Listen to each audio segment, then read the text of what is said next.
Hello and welcome to online तैयारी। आज हम डिस्कस करेंगे जून 4th वीक के करंट अफेयर्स को। तो चलिए आज की क्लास शुरू करते हैं।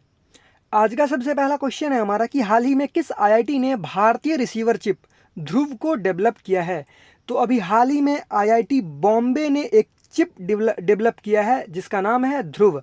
और इस चिप का इस्तेमाल जो है स्मार्टफोन और नेविगेशन डिवाइस में देश में यानी इंडिया में ही लोकेशन और रूट्स खोजने में किया जाएगा। और ध्रुव जो है यानी कि ये चिप जो है इसके लिए भारत के नेविगेशन सेटेलाइट के नेविक ग्रुप के साथ साथ US global positioning system based satellite से सिग्नल प्राप्त करेगा जो सभी मौसम में एक्यूरेट जानकारी दे सकेगा। तो ये आप ध्यान रखिएगा, ये चिप जो है इंडियन रिसीवर चिप ध्रुव को डेवलप किया गया आईआईटी बॉम्बे के द्वारा। तो यहाँ पे आप देख सकते हैं IIT Bombay develops Dhruv Indian receiver chip for NavIC GPS satellite. फिर नेक्स्ट क्वेश्चन है कि भारत ने अगले 2 वर्षों में फिलिस्तीन शरणार्थियों के लिए संयुक्त राष्ट्र राहत और निर्माण एजेंसी को कितने मिलियन अमेरिकी डॉलर का योगदान देने की घोषणा की है। तो भारत ने कहा है कि हम अगले 2 वर्षों में फिलिस्तीन पैलेस्टाइन रिफ्यूजी के लिए जो है UNRWA फंड में जो है वो कितने मिलियन डॉलर देंगे 2 साल में। तो 10 मिलियन डॉलर देंगे आने वाले 2 साल में। फिर नेक्स्ट क्वेश्चन है कि हाल ही में किस संगठन को अपने तरल शीतलन और ताप परिधान यानी परिधान का मतलब हुआ गारमेंट या फिर आप कहिए इसको सूट भी कह सकते हैं के लिए पेटेंट मिला है। तो अभी हाल ही में इसरो को एक पेटेंट मिला है liquid cooling and heating garment के लिए। ये किस तरह गारमेंट होगा, ये बेसिकली जो बनाया जा रहा है वो अंतरिक्ष यात्रियों के लिए बनाया जा रहा है। और इस सूट को जो है लंबे समय तक अंतरिक्ष यात्री पहन सकते हैं। इसमें कोई भी जो बॉडी टेम्परेचर के साथ ये मेंटेन रहेगा और ना कोई इन्फेक्शन ना कोई किसी तरह की जो इचिंग होती है वो बॉडी में नहीं होगी इस सूट को पहनने के बाद भी। और इस सूट को ऐसा नहीं है कि बस स्पेस मिशन के लिए ही यूज़ किया जाएगा। इस सूट को फायर फाइटिंग के काम में और इंडस्ट्रीज़ में जो काम होते हैं उसमें जो सुरक्षा के लिए भी इसको यूज़ किया जा सकेगा। और इसे जो पेटेंट मिला है वो कितने साल के लिए मिला है, 20 साल के लिए इसरो को इस सूट के लिए जिसका नाम है liquid cooling and heating garments. तो इसके लिए 20 साल के लिए इसको पेटेंट मिला है। इसरो का हेडक्वार्टर कहाँ पे है, बेंगलुरु में। और इसरो के चेयरमैन कौन है, के सिवन। फिर नेक्स्ट क्वेश्चन है कि लीजेंड ऑफ सुहेलदेव इस पुस्तक के लेखक कौन हैं। तो लीजेंड ऑफ सुहेलदेव पुस्तक के लेखक हैं अमीश त्रिपाठी। ये बुक अमीश त्रिपाठी के द्वारा लिखी गई हुई है। और इस बुक में बताया गया है कि कैसे राजा सुहेलदेव ने तुर्की के साथ लड़ाई की और उसके लास्ट आदमी तक को भी मार दिया। और किस बैटल में, तो बैटल ऑफ बहराइच में। बहराइच कहाँ पे है, तो यूपी में है। और ये बैटल कब हुई थी, बैटल ऑफ बहराइच 1033 ईस्वी में।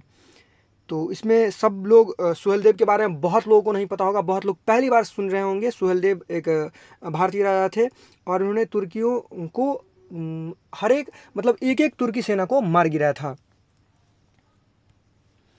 फिर नेक्स्ट क्वेश्चन है कि संयुक्त राष्ट्र लोक सेवा दिवस ये किस दिन मनाया जाता है। तो ये हर एक साल 23 जून को मनाया जाता है। और यह दिवस विकास प्रक्रिया में डेवलपमेंट में लोक सेवा के योगदान को उजागर करने और समुदाय में लोक सेवा को महत्व देने के लिए हर एक साल मनाया जाता है 23 जून को।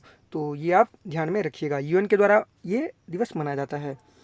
फिर नेक्स्ट क्वेश्चन है कि अंतर्राष्ट्रीय विधवा दिवस यानी कि इंटरनेशनल विडो डे ये किस दिन मनाया जाता है। ये डे भी यूएन के द्वारा मनाया जाता है और 1-2 बार पूछा भी गया हुआ है।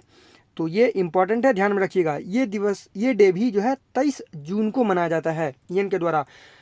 अभी तक भी हम मॉडर्न एरा में जी रहे हैं, 21st सेंचुरी में जी रहे हैं, लेकिन अभी तक भी जो विडो जो होती हैं उनके साथ उनको एक अभिशाप माना जाता है, उनके साथ भेदभाव किया जाता है। तो उसी भेदभाव को मिटाने के लिए ये डे मनाया जाता है इंटरनेशनल विडोज़ डे, कि उनकी देखभाल की जानी चाहिए, चाहे वो सरकार के द्वारा हो चाहे वो एनजीओ के द्वारा हो। तो और इस बार इसका थीम क्या था इंटरनेशनल विडोज़ डे का, इनविजिबल वुमेन इनविजिबल प्रॉब्लम्स। तो इसका आप थीम भी ध्यान में रखिएगा। फिर नेक्स्ट क्वेश्चन है कि IFTS इफ्टास के अध्यक्ष के रूप में किसे नियुक्त किया गया है।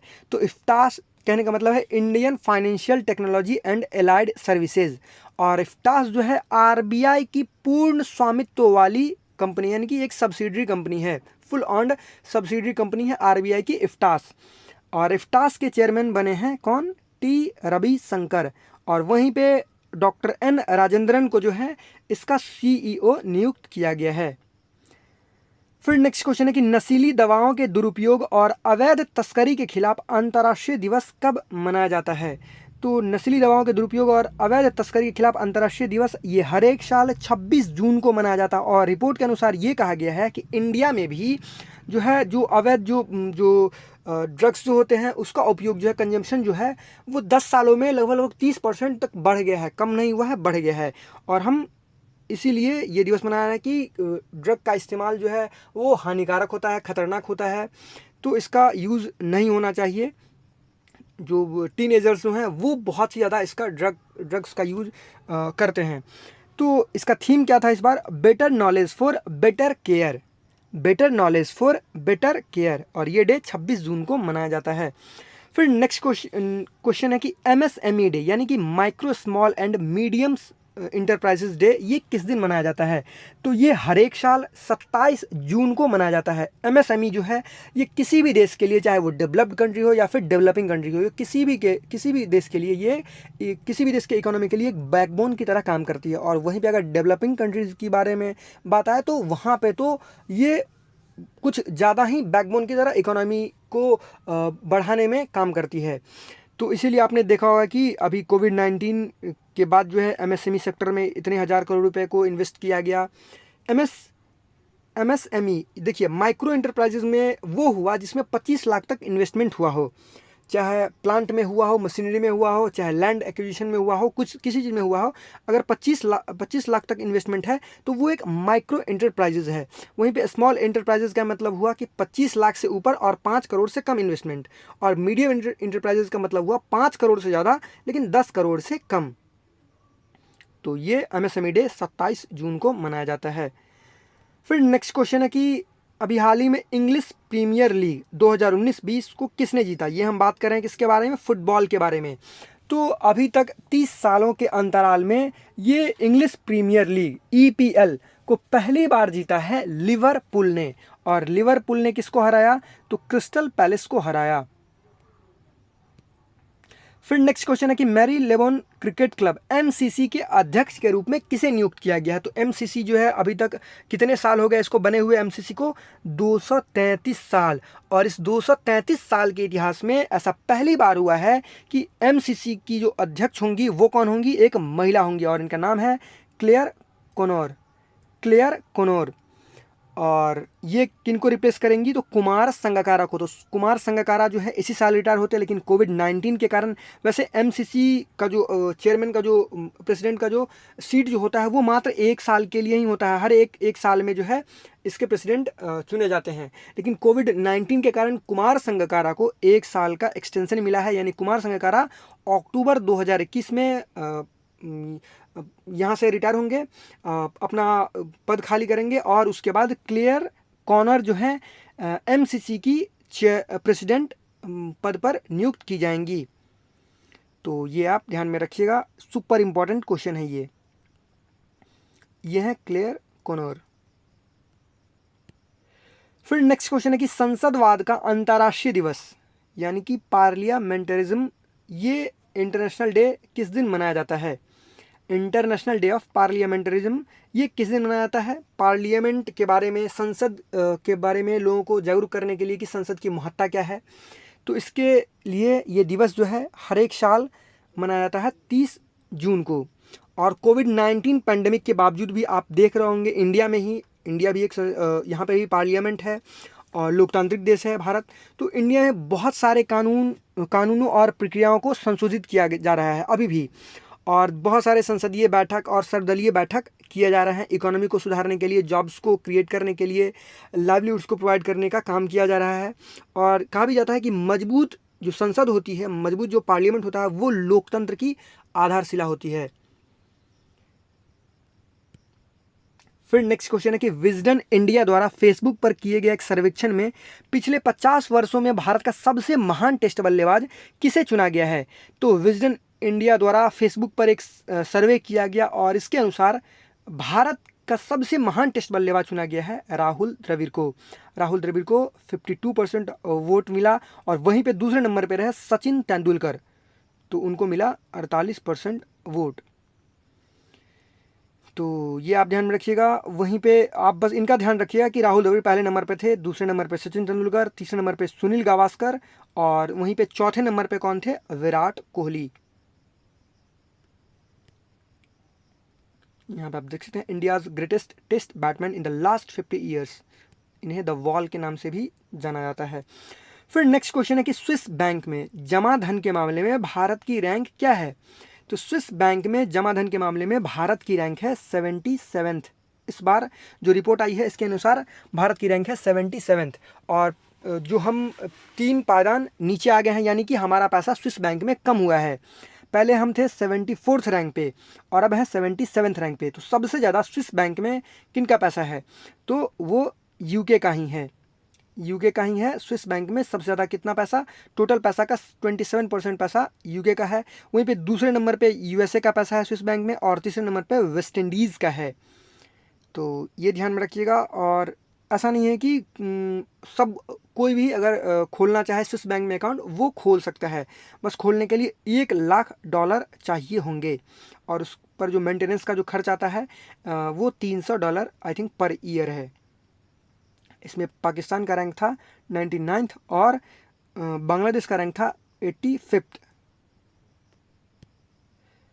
यहाँ पे आप देख सकते हैं money in Swiss bank India at 77th place accounts for just 0.06% total जो पैसा है of all foreign funds. Total foreign funds का इतना ही पैसा उस बैंक में इंडिया का है। फिर नेक्स्ट क्वेश्चन है कि फीफा महिला विश्व कप 2023 की मेजबानी कौन सा देश करेगा? तो फीफा महिला विश्व कप 2023 की मेजबानी 2 देश करेगा और ये 2 देश हैं ऑस्ट्रेलिया और न्यूजीलैंड। ऑस्ट्रेलिया और न्यूजीलैंड, इसके होस्टिंग कंट्री में जो बिड लगाने में से था वो जापान भी था, लेकिन जापान जो है वो अलग हो गया। तो इसीलिए होस्टिंग का जो जिम्मा जो है वो ऑस्ट्रेलिया और न्यूजीलैंड को दिया गया है। और इस 2023 के फीफा वुमेंस वर्ल्ड कप में जो है पहली बार 32 टीमें हिस्सा लेंगी। फिर नेक्स्ट क्वेश्चन है कि इंटरनेशनल एस्टेरॉयड डे ये किस दिन मनाया जाता है? तो इंटरनेशनल एस्टेरॉयड डे ये हर एक साल 30 जून को मनाया जाता है। यह लोगों में जागरूकता फैलाने के लिए मनाया जाता है कि जब कोई एस्टेरॉयड पृथ्वी से टकराता है या फिर टकराएगा आने वाले दिनों में तो कितनी बड़ी दुर्घटना हो सकती है और उससे कैसे बचा सकता है। और ये दिवस जो है इंटरनेशनल एस्टेरॉयड डे ये 2017 से मनाया जा रहा है। और ये 30 जून को ही क्यों मनाता है? क्योंकि 30 जून 1908 को ही सबसे खतरनाक एस्टेरॉयड गिरा था। कहाँ पे? तो साइबेरिया में, उस समय के यूएसएसआर में। और नासा के अनुसार ये कहा गया है कि अभी तक टोटल 16,000 एस्टेरॉयड खोजे गए हैं। फिर नेक्स्ट क्वेश्चन है कि भारत के बाहर दुनिया का पहला योग विश्वविद्यालय कहाँ खोला जाएगा? तो इस बार जो है कौन सा योग दिवस मनाया गया था? 6th योग दिवस मनाया गया था इस बार। और इसी समय घोषणा की गई कि भारत के बाहर दुनिया का पहला योगा यूनिवर्सिटी खोला जाएगा यूएसए लॉस एंजल्स में, यूएसए के लॉस एंजल्स में। तो ये आप ध्यान में रखिएगा। और इसका नाम जो है विवेकानंद योगा यूनिवर्सिटी होगा, जिसके पहले चेयरमैन होंगे डॉक्टर एच आर नागेंद्र। कहाँ पे खोला जाएगा? तो कंट्री पूछा सकता है यूएसए, और कहाँ पे अगर सिटी पूछ लिया जाए या फिर किस प्लेस पे खोला जा रहा है तो लॉस एंजलिस। फिर नेक्स्ट क्वेश्चन है कि किस स्पेस एजेंसी मुख्यालय भवन का नाम मैरी डब्ल्यू जैक्सन रखा जाएगा? तो अभी हाल ही में घोषणा की गई है कि मैरी डब्ल्यू यानी कि विंस्टन जैक्सन जो है ये नासा के नासा का जो हेडक्वार्टर जो बिल्डिंग है उसका नाम रखा जाएगा। क्या? Mary W Jackson.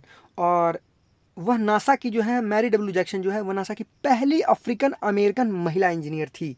और 1951 में उन्होंने नासा ज्वाइन किया था। तब नासा जो है वो क्या हुआ करती थी? नासा NASA, और अब जो है NASA होती है नासा। और जो मैरी डब्ल्यू जैक्सन जो है इनका बहुत बड़ा योगदान है नासा के स्पेस मिशन में भी। फिर नेक्स्ट क्वेश्चन है कि किस राज्य के पंचायती राज विभाग ने ई पंचायत पुरस्कार 2020 के तहत प्रथम पुरस्कार जीता है? तो अभी हाल ही में हिमाचल प्रदेश ने यह पुरस्कार जीता है। और यह पुरस्कार उन राज्यों को दिया जाता है जिन्होंने पंचायतों के विभिन्न कार्यों की निगरानी के लिए IT इंफॉर्मेशन टेक्नोलॉजी का अधिकतम उपयोग किया है। फिर नेक्स्ट क्वेश्चन है कि हैशटैग मी टू ये बुक किसके द्वारा लिखी गई है? तो ये बुक लिखी गई है करण पुरी के द्वारा, करण पुरी के द्वारा। फिर नेक्स्ट क्वेश्चन है कि कौन सी कंपनी माली को 500 मेगावाट सौर ऊर्जा पार्क विकसित करने में मदद करेगी? ऐसा नहीं है कि ये टेंडर मिला है एनटीपीसी को ही, लेकिन एनटीपीसी जो है माली में जो 500 मेगावाट का सोलर एनर्जी पार्क जो लगेगा उसमें मदद करेगी, हेल्प करेगी। तो ये कौन सी कंपनी है? एनटीपीसी, सॉरी मैंने बोल ही दिया था, एनटीपीसी है। माली की कैपिटल क्या है? बमाको। फिर नेक्स्ट क्वेश्चन है कि किस राज्य के कुशीनगर हवाई अड्डे को अंतर्राष्ट्रीय हवाई अड्डा घोषित करने की मंजूरी दी गई है? तो कुशीनगर अंतर्राष्ट्रीय जो हवाई अड्डा है वो कहाँ पे है? उत्तर प्रदेश में है। और अभी हाल ही में घोषणा की है कैबिनेट के द्वारा कि इस कुशीनगर हवाई अड्डे को अंतर्राष्ट्रीय हवाई अड्डा घोषित किया गया है। और हवाई अड्डे से एक क्वेश्चन और है, एक क्वेश्चन ये है कि भारत का पहला एयरपोर्ट कौन सा बना जहाँ पे दोनों रनवे के दोनों छोर पर indigenous aviation weather monitoring system लगाया गया है? तो वो हवाई अड्डा बना है बैंगलोर एयरपोर्ट, या फिर कहें तो कैंपेगोड़ा इंटरनेशनल एयरपोर्ट। और अब कैंपेगोड़ा की बात आई तो कैंपेगोड़ा से एक क्वेश्चन और निकलता है कि अभी कैंपेगोड़ा जो है वो कौन थे?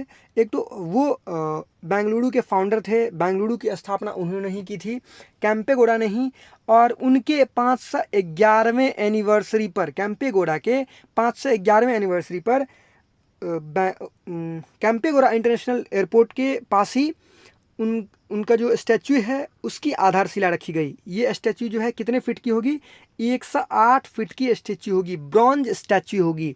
और इस पर जो खर्च किया जाएगा वो किया जाएगा 78 करोड़ रुपए का खर्च किया जाएगा, जिसकी आधारशिला अभी हाल ही में रखी गई है। तो यहाँ से देखिए एक क्वेश्चन हमने डिस्कस किया एयरपोर्ट से, और तीन क्वेश्चन यहाँ पे हम लोगों ने डिस्कस कर लिया जो कि इम्पॉर्टेंट था। फिर नेक्स्ट क्वेश्चन है कि राष्ट्रीय सांख्यिकी दिवस कब मनाया जाता है? तो राष्ट्रीय सांख्यिकी दिवस यानी कि नेशनल स्टैटिस्टिक्स डे, ये हर एक साल 29 जून को मनाया जाता है। 29 जून को क्यों मनाया था? क्योंकि इसी दिन बर्थ एनिवर्सरी होती है पीसी महालनोबिस की। पीसी महालनोबिस जो है, इनको सबसे ज़्यादा इनसे जो क्वेश्चन पूछा जाता है वो यहीं से कि राष्ट्रीय सांख्यिकी दिवस किसके बर्थ एनिवर्सरी पर मनाया जाता है। एक तो ये, और दूसरा ये कि जो भारत का जो दूसरा पंचवर्षीय योजना जो था, सेकेंड 5 ईयर प्लान जो था, वो किस पर बेस्ड था? तो वो पीसी महालनोबिस पर बेस्ड था। और फर्स्ट ईयर जो प्लान जो था वो था हेरोड डोमर मॉडल पर आधारित।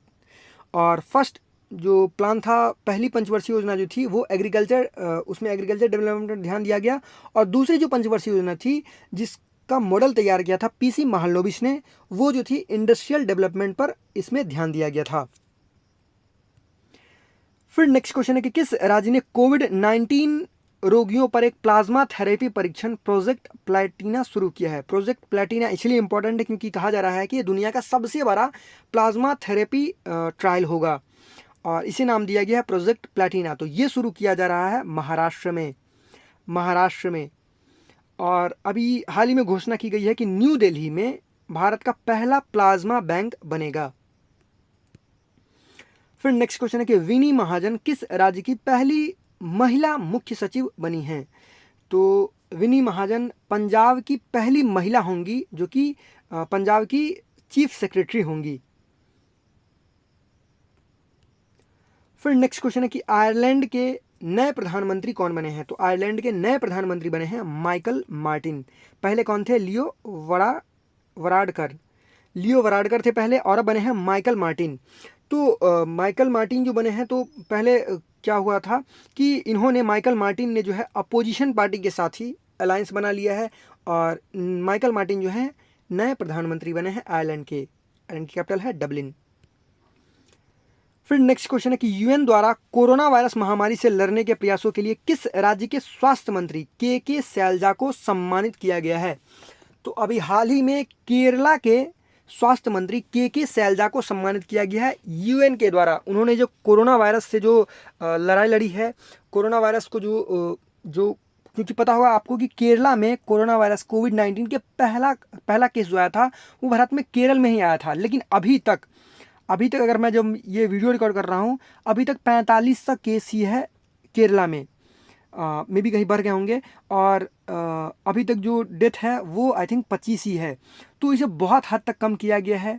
और जो इन्होंने के सैलजा ने, क्योंकि ये स्वास्थ्य मंत्री हैं तो इनकी भूमिका जो है वो महत्वपूर्ण हो जाती है और इन्होंने बहुत ही अच्छी भूमिका निभाई है कोविड-19 से लड़ने में, तो इसीलिए यूएन द्वारा इन्हें सम्मानित किया गया है। और किस दिन? तो यूएन पब्लिक सर्विस डे के दिन। और ये किस दिन मनाया जाता है? तो 23 जून के दिन, जो कि हमने अभी डिस्कस किया है। और कोविड-19 के ट्रांसमिशन को रोकने पर जो है उन्होंने चर्चा की कि किस तरह से उन्होंने इस ट्रांसमिशन को जो है बहुत हद तक रोक दिया है। यूएन के साथ उन्होंने चर्चा भी की। फिर नेक्स्ट क्वेश्चन है कि Lazarus Chakwera has become the new president of which country? तो लज़रस चकवेरा किस देश के नए राष्ट्रपति बने हैं? तो ये बने हैं मालावी के नए राष्ट्रपति, और मालावी की कैपिटल है लिलोंगवे। फिर नेक्स्ट क्वेश्चन है कि भारत ने 600 मेगावाट जल विद्युत परियोजना के लिए किस देश के साथ समझौता किया है?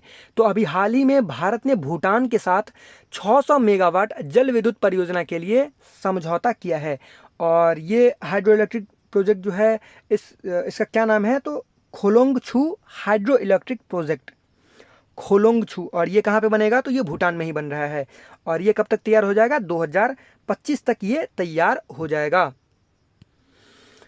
फिर नेक्स्ट क्वेश्चन है कि अभी हाल ही में बीईटी 2020 ह्यूमैनिटेरियन अवार्ड से किसे सम्मानित किया गया? तो ये इस अवार्ड से सम्मानित किया गया बियॉन्से को, जो कि अमेरिकन सिंगर हैं। कोरोना वायरस से लड़ने के लिए जो इनका जो योगदान था, और अभी जो चल रहा है ब्लैक लिव्स मैटर, जो अभी बहुत सारे जो प्रोटेस्ट हो रहे हैं अमेरिका में, बहुत सारे देशों में प्रोटेस्ट हो रहे हैं, तो जो ब्लैक के लिए जो फंड जो है उसको रेज किया गया इनके द्वारा भी। तो इन सब कारणों से इन्हें बीईटी ह्यूमैनिटेरियन अवार्ड दिया गया है 2020 का। फिर नेक्स्ट क्वेश्चन है कि किस राज्य के वन विभाग ने भारत का पहला लाइकेन पार्क विकसित किया है?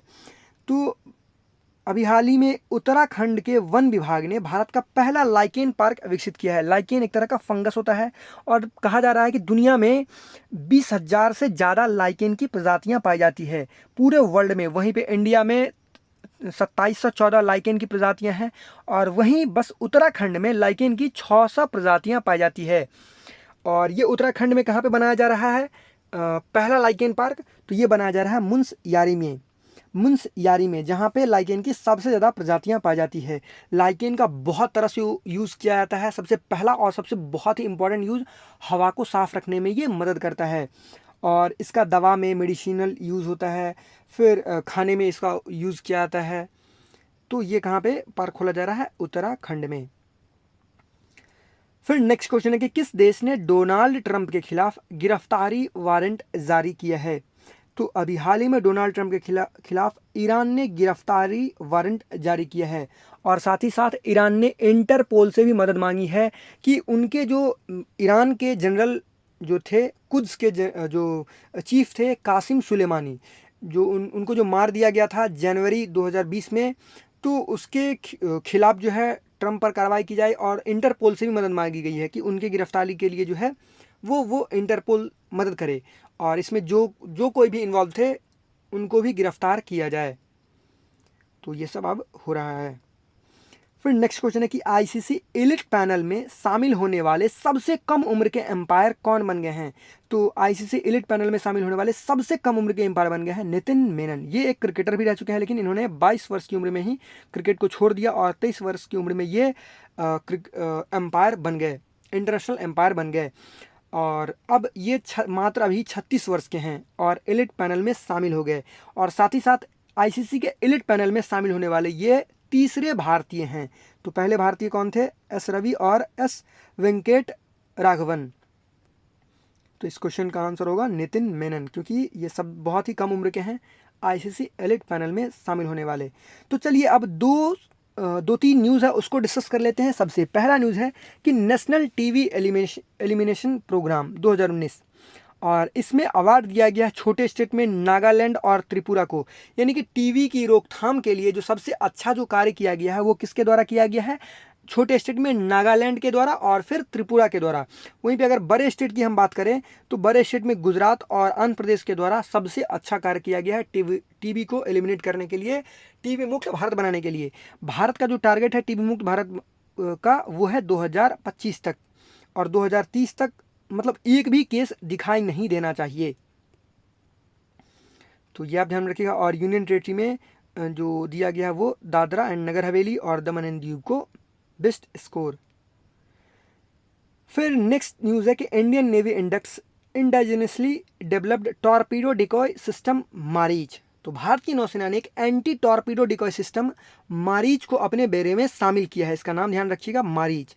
और इस सिस्टम को किसके द्वारा डेवलप किया गया है? डीआरडीओ के द्वारा इस सिस्टम को डेवलप किया गया है।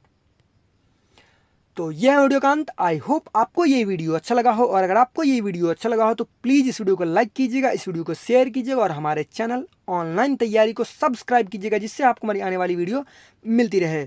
धन्यवाद।